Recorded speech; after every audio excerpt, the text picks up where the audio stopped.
So Oprah Winfrey once said, "The big secret in life is that there is no secret.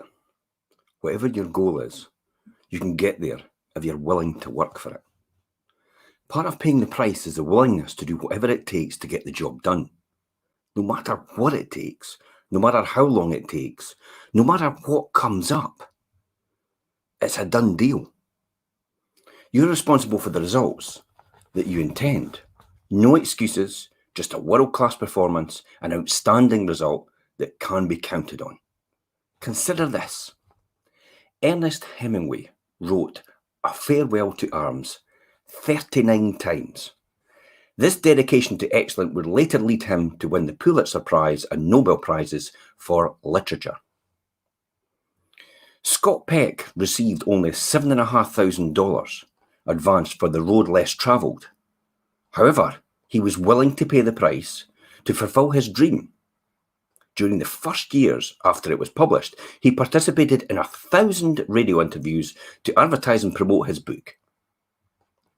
He continued to do a minimum of one interview a day for the next 13 years, keeping the book on the New York Times bestsellers list for over 694 weeks, or more than 13 years, a record, and selling more than 10 million copies in over 20 languages.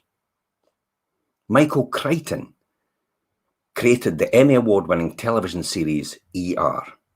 His books have sold over 200 million copies in 30 languages and have made 14 films, 7 which he actually directed. His books and films include Jurassic Park, The Andromeda Strain, Congo, Twister, and Westworld. He's the only person to have had at the same time a #1 book, a #1 movie, and a #1 television show in the United States. With all his natural talent, Michael said, "Books aren't written, they're rewritten." It's one of the hardest things to accept, especially after the 7th rewrite hasn't quite done it.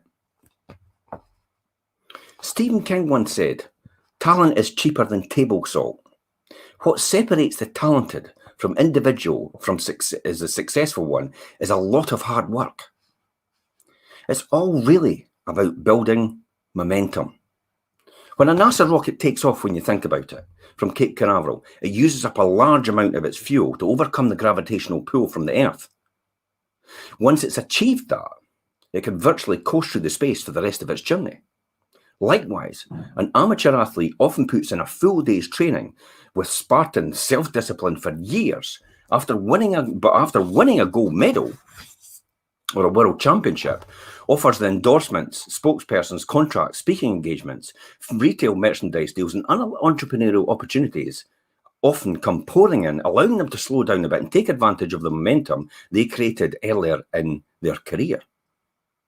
Likewise, in business or a profession, once you've paid the price to establish yourself as an expert, a person of integrity who delivers high-quality results on time, you get to reap the benefits of what you've done for the rest of your life. It's effectively like writing a book. You write it once, or rewrite it in the connotation of what I've just spoken about, and then you're paid for it for the rest of your life. All you do is just keep promoting it now and again. When Jack Canfield started speaking, no one had ever heard of him. As he delivered more and more speeches and seminars that delivered what the client wanted, his reputation grew.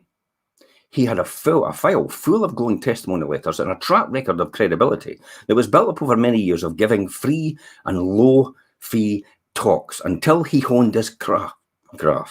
The same time was true for his writing his books. It took him many years to get good at it.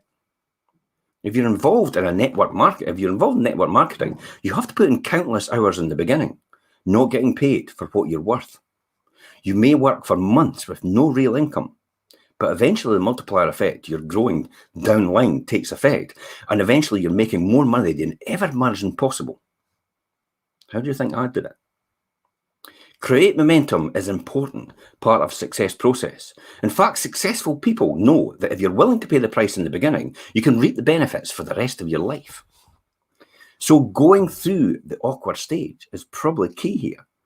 And I'll finally finish by business consultant Master Thuber said, Anything worth doing is worth doing badly in the beginning.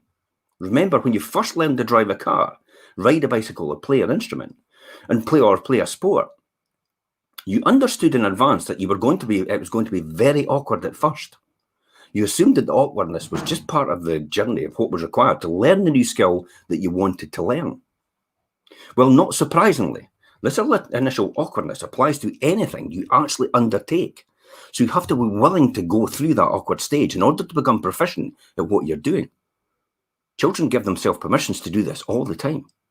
But sadly, by the time we're adults, we are often afraid of making a mistake that we don't let ourselves be awkward in the situation. So we don't learn the way that children do. We're so afraid of doing it wrong.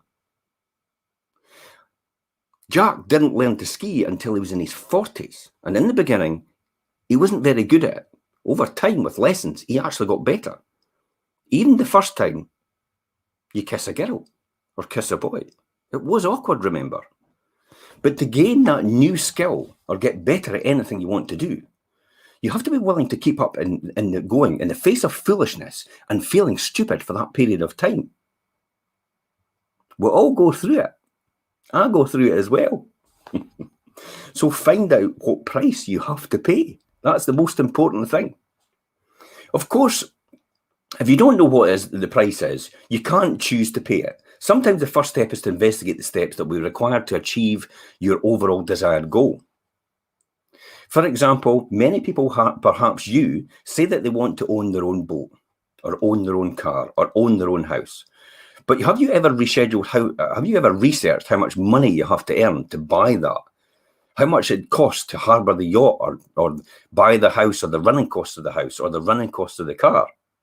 How much the initial maintenance, the fuel, the insurance, the licensing costs? You may need to research what costs others have to pay to achieve dreams similar to yours. You might want to make a list of several people who have already done what you've done and interview them about what sacrifices they made along the way. You may discover that some of the costs are more than you're willing to actually pay. You may not want to risk your health, your relationships, or your entire life for certain goals. You have to weigh all the factors up. That dream job that may not be worth your actual marriage, your kids, or the lack of balance in your life when you think about it. Only you can decide what is actually right for you and what price you're willing to pay. It may be what you want. It may be what you want doesn't serve you in the long run. But if it does, find out what you need to do and then set a goal about doing it. And above all else, remember, every single day, keep swinging for the fence. At some point in time, you'll hit that ball over the fence every now and again. And that's all achievers do, and people that are successful.